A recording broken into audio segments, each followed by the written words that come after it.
We're making the easiest and best tasting cinnamon raisin bagels that don't require yeast or rising and are ready in 30 minutes. You can use a variety of flours, but I'm going to show you how to make them gluten-free with oat and almond flour. Hello, my name is Nicole Bonilla, and if you love healthier recipes to our favorite foods, then you are in the right place. To make these really easy bagels, we're going to start with plain full-fat Greek yogurt. So I'm going to add half a cup of Greek yogurt to a medium-sized mixing bowl.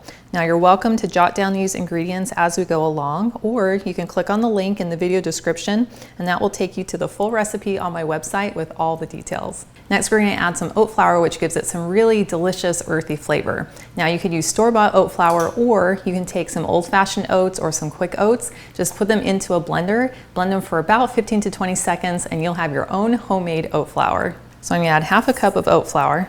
And then for some additional protein, flavor, and healthy fats, I'm going to add 2/3 of a cup of almond flour. Then we're going to add 1.5 teaspoons of baking powder, 2 teaspoons of cinnamon.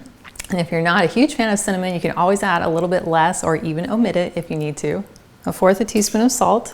And then for some natural sweetness, we're going to add 2 tablespoons of maple syrup. Now, if you'd like to have some more recipe inspiration on a regular basis, I invite you to join my email list because that is the best way for us to connect. All you have to do is click on the link that's in the video description below. Now I'll just take a sturdy spatula and then mix all these ingredients together. And having a shallow bowl and a spatula makes it really easy to just kind of mash it all together.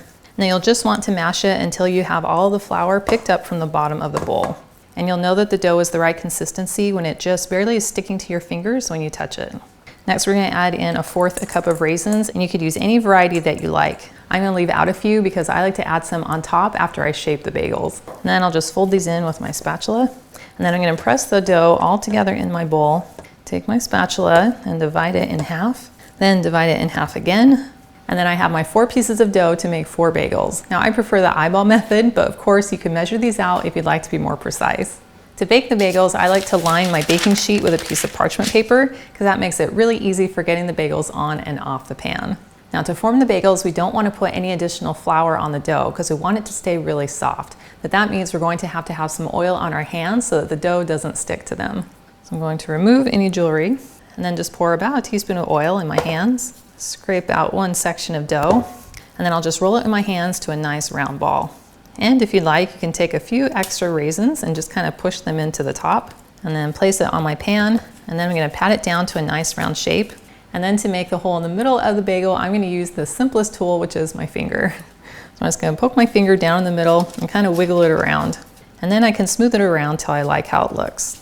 And then I'll repeat for the remaining 3 bagels.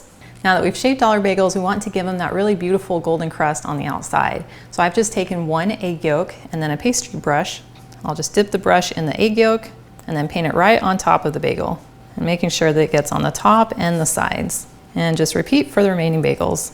Now these bagels can be made with a variety of flours, including gluten-free and cassava and all-purpose flour, and you can access all those measurements by clicking on the recipe link that's in the video description below. Well, these look beautiful and they are ready to go into a 350-degree oven for anywhere between about 22 to 25 minutes or until the top is turning a light golden brown. Well, here are our bagels right out of the oven and they look gorgeous. I love how they have this beautiful golden crust on the outside, and that cinnamon scent is amazing in my kitchen right now. Now you will want to let these bagels cool before you slice them in half. So I have a bagel here that I made earlier that I have already sliced. And my favorite way to enjoy them is with a little bit of whipped cream cheese. But of course, you can top them with whatever you like. As far as I'm concerned, the more cream cheese, the better.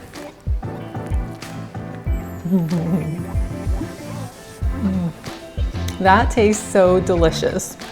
As soon as you bite in, you get that golden exterior, but it's just really soft and flavorful on the inside. And it has the perfect amount of sweetness coming in from that little bit of maple syrup and then those chunky soft raisins. And I love the cinnamon flavor. But what I love most is knowing I'm eating something with clean, natural ingredients, which means I'm gonna feel just as good even after I eat it. And I want you to know that I believe in you and your ability to be able to make these foods that will leave you feeling fantastic from the inside out. And I want to support you in any way that I can. And I also want to thank you for joining me today in my kitchen.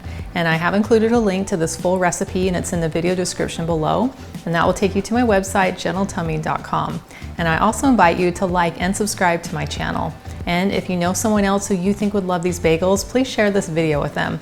and I cannot wait to have you hang out with me again in my kitchen.